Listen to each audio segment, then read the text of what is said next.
تفضل باشمهندس. من ضمن الحاجات الناس اللي بتحب تزرع زراعه عضويه، زراعه نظيفه، اللي هي زراعه البيت يعني. نعم. عندنا كل الحاجات اللي تساعدك. عندنا حاجات مركبات كبريت بتعمل وقايه وعلاج من بعض الامراض الفطريه. نعم. مركبات النحاس ايضا الطبيعي اللي هو بنسميه النحاس العضوي، والكبريت الشكل برضه مسموح باستخدامه، لان الكبريت من المركبات المسموح باستخدامها في الزراعه العضويه. نعم. نعم.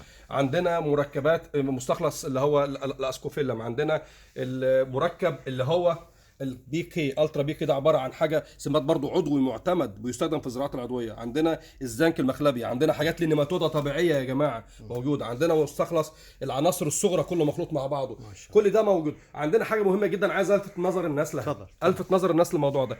دي ماده بيسموها ماده نشره، بتزود من فعاليه المركبات دي. تحطها يا جماعه على كل تسميد وكل مبيد فطري او حشري، تحط هذا المركب مهم هذا. جدا. نعم. اسمه سبيد اب.